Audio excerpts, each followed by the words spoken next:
Welcome back جی. آزادی special transmission میں ایک بار پھر آپ کو خوش آمدید کہتے ہیں. آزادی کہنے کو تو ایک لفظ ہے، لیکن آزادی حاصل کرنے کے لیے ہمیں بڑی قربانیاں دینی پڑتی ہیں، بڑے خون کا بہاؤ ہوتا ہے، اور پھر جا کر کہیں آزادی جو ہے وہ ملتی ہے.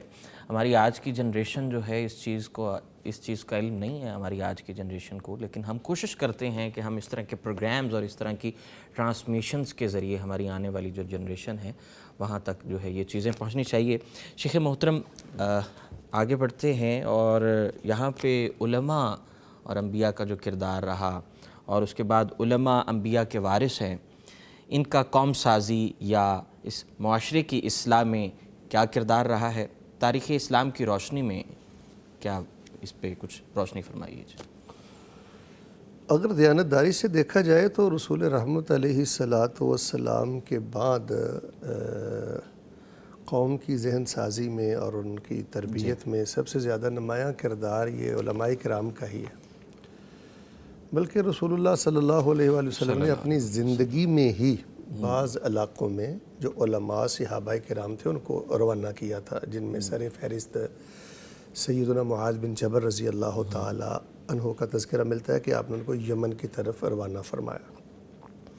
پھر اسی طرح 8ویں صدی ہجری کے ایک بہت بڑے امام ہیں، امام ابن قیم رحمہ اللہ. ان کی بڑی معروف کتاب ہے، اس میں بڑی ڈیٹیل کے ساتھ امام ابن قیم رحمہ اللہ نے لکھا ہے کہ جو علماء صحابہ کرام تھے وہ کیسے دنیا کے کونے کونے میں پھیل گئے، اور انہوں نے علم وحی کو نشر کیا، قوم کی ذہن سازی کی، اسلام کے مطابق ایسی تربیت کی کہ دنیا کا نقشہ ہی بدل کے رکھ دیا.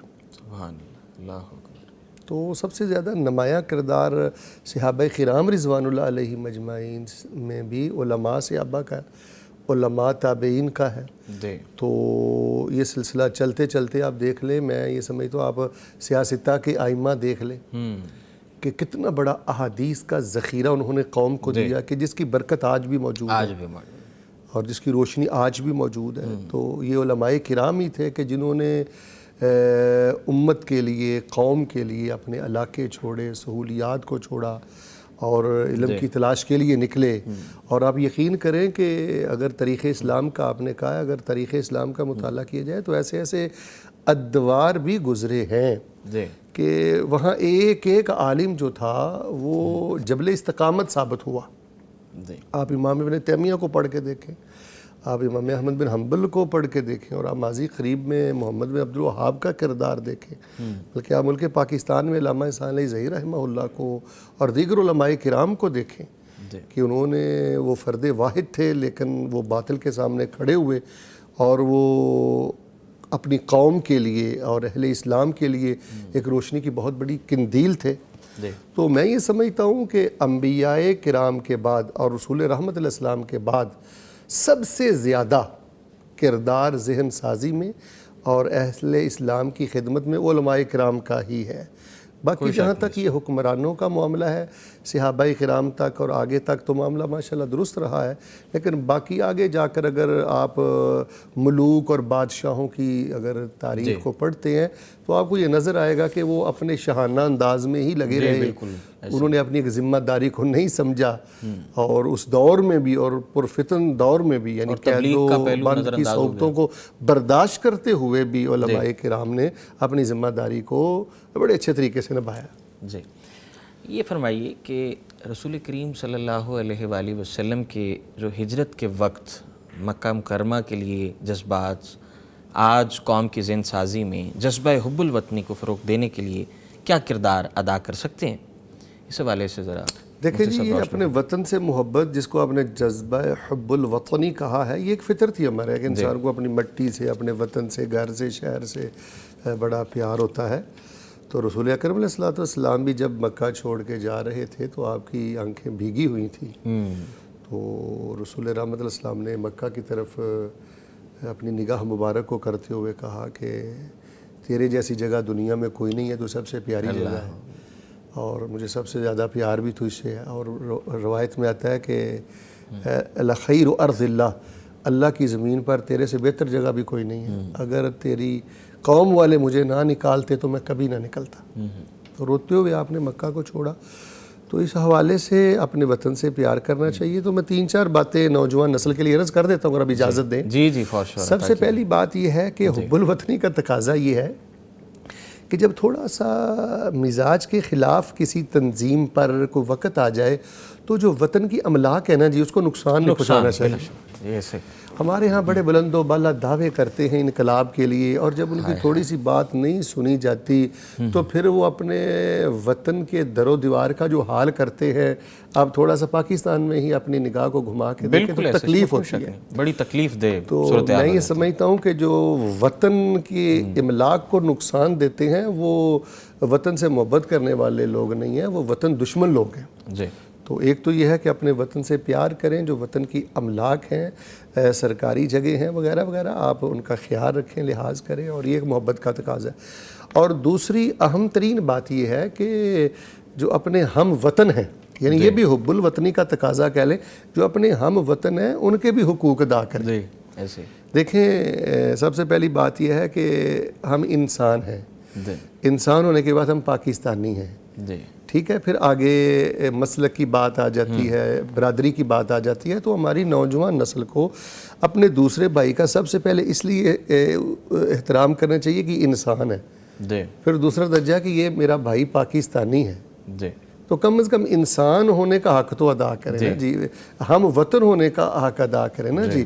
تو میں نے دیکھا ہے کہ تھوڑا سا اختلاف ہوتا ہے، کوئی حیا نہیں رہتا کہ یہ انسان ہے، کوئی حیا نہیں رہتا کہ یہ پاکستانی ہے، اور مشتعل ہو جاتے ہیں. ایک پل نہیں لگاتے ہم کہ ہمارا دوسرا مطلب اختلاف رائے ٹھیک ہے، لیکن ہم اس میں جو ہے مشتعل اور متشدد ہو جاتے ہیں. درست فرمایا آپ نے. اور تیسری بات یہ ہے جی حب الوطنی کے حوالے سے کہ جہاں آپ اپنی ذات کو دعاؤں میں یاد رکھتے ہیں اور اپنے بیٹوں کے لیے بہت کچھ مانگتے ہیں، تو اپنے وطن کے لیے بھی دعائیں کرنی چاہیے. یہ انبیاء کی سنت ہے. سیدنا ابراہیم علیہ السلام نے اپنے وطن کے لیے دعا کی تھی، اللہ اس کو امن کا گہوارہ بنا دے. تو ہمیں اپنے وطن کے لیے بھی دعائیں کرنی چاہیے. اور الحمدللہ پیغام سے تو یہ سلسلہ جاری ہے اللہ کے فضل سے. تو رسول رحمت علیہ السلام نے بھی مدینہ کے لیے، اب مدینہ میں چلے گئے تو آپ کی کتنی دعائیں، بلکہ ایک روایت میں تو آتا ہے آپ نے فرمایا اللہ تبارک و تعالیٰ جو آپ نے برکتیں مکہ کو دی ہیں مدینے کو اس سے دگنی برکتیں عطا فرما دیں. تو میں یہ سمجھتا ہوں کہ ہمیں حب الوطنی کے حوالے سے وطن کی محبت ایک ہوتا ہے زبانی دعویٰ. ہم سمجھتے ہیں وطن سے محبت یہ ہے کہ ہم جھنڈیاں لگا لیں، ٹھیک ہے، جھنڈی لگانا، یعنی یہ آپ کے طور طریقے ہیں، جذباتی انداز ہیں.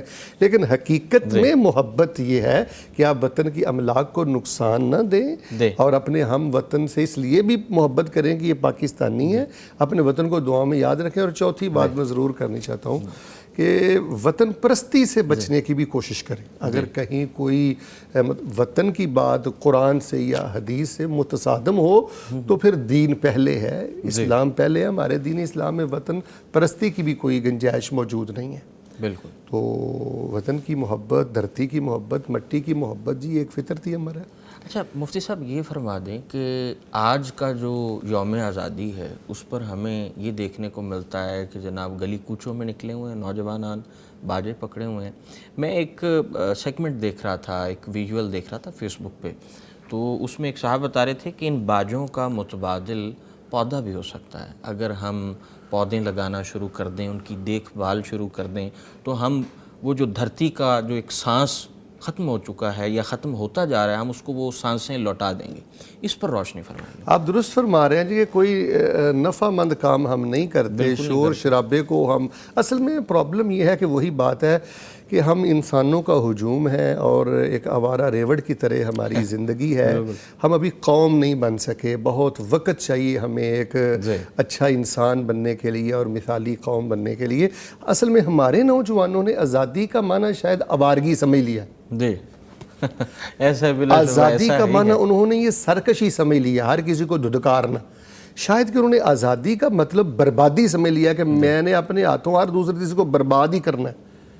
تو دیکھیں نا یہ جو آپ نے باجے کہا ہے، شور شرابے کہا ہے، تو یہ دوسروں کا سکون ہی برباد ہوتا ہے نا. کوئی بیمار ہے، کوئی آرام کر رہا ہے، کوئی مصروف ہے، کوئی عبادت میں. مجھے بتائیں آزادی کا مطلب یہ تھا کہ آپ آزادی والے دن بھی فرض نماز نہ پڑھیں، گلی کوچوں میں آپ گھومتے رہیں. تو یہ بیسیکلی ہمارے نوجوانوں کی من حیث القوم ابھی تربیت نہیں ہوئی. اچھا مفتی صاحب، ایک اور چیز پر بھی میں روشنی ڈالنا آپ سے پوچھنا چاہوں گا کہ یہ جو لوگ سراپا احتجاج ہوتے ہیں، پہلے پرامن طور پہ بیٹھتے ہیں، پھر اس کے بعد جب حکومتیں ان کی بات نہیں مانتی تو پھر جا کے وہ سرکاری املاک کو نقصان پہنچاتے ہیں. تو جو طرز حکمرانی ہے وہ کیسا ہونا چاہیے؟ حکمرانوں کو کن چیزوں کا خیال رکھنا چاہیے کہ عوام جو ہیں یا جو پروٹیسٹرز ہیں وہ مشتعل نہ ہوں؟ دیکھیں جی، من حیث القوم بالخصوص ہمارے حکمرانوں کو جو کردار ادا کرنا چاہیے، اور یہ ایسے آپ کہہ لیں کہ ہمیں قوم بننے کے لیے کون سے اوصاف اپنانے چاہیے، یہ ایک بڑا لمبا موضوع ہے. بڑے ہی اختصار سے چند گزارشات کرتا ہوں. میں آپ کو یہ بھی کہہ سکتا ہوں کہ ہمیں قوم بننے کے لیے وقت کی پابندی کا لحاظ کرنا بڑا ضروری ہے. قوم بننے کے لیے ہمیں اعلیٰ ظرف بننا بڑا ضروری ہے، ہمارے حکمرانوں کو بھی. تو ہمیں قوم بننے کے لیے ایک سنجیدہ ہونا بھی بہت ضروری ہے. یہ اوریانی، فحاشی اور یہ مذاکراتوں کے پروگرام، ان چیزوں سے بچنا بہت ضروری ہے. میں آپ کو یہ بھی بتلا سکتا ہوں کہ ہمیں مجموعی طور پر ایک اچھی قوم بننے کے لیے نظام تعلیم کو بہتر کرنا بہت ضروری ہے. نظام تعلیم یہ بیس ہے. ہمارا نظام تعلیم بہتر ہوگا تو عدالتی نظام بہتر ہوگا، معاشی نظام بہتر ہوگا، سیاسی نظام بہتر ہوگا. چونکہ کالج، سکول اور مدرسے سے ہی جج بنے گا، وہیں سے سیاستدان بنے گا، وہیں سے جا کے وہ کہیں معاش کے اڈے پہ بیٹھے گا. تو تعلیمی نظام کی بہتری بہت ضروری ہے اچھی قوم بننے کے لیے. تو یہ ساری چیزیں میں بیان کر سکتا ہوں، لیکن اختصار سے بھی آپ کو بتلا دیتا ہوں کہ پاکستانیوں کو ایک مثالی قوم بنانے کے لیے اور مثالی مسلم قوم بنانے کے لیے کم از کم 4-5 چیزوں کا لحاظ تو بہت ضروری ہے، جس میں سے سب سے پہلی بات ہے احترام انسانیت. وہ لوگ کبھی مثالی قوم نہیں بن پاتے جن میں احترام انسانیت نہیں ہوتا. یہ مین بیسک چیز ہے. وہ گناہ گار ہے، وہ بدکار ہے، وہ جیسا تیسا ہے، اس کا معاملہ اس کے ساتھ ہے. انسان ہونے کے ناطے اس کے بنیادی حقوق کا خیال رکھنا ہی آپ پہ فرض ہے. جہاں احترام انسانیت نہیں ہے جی، وہاں قومیں کبھی ترقی نہیں کرتی. وہاں پر وہی کچھ ہوتا ہے جو آپ دیکھ رہے ہیں. دوسری بات یہ ہے جی عدل و انصاف.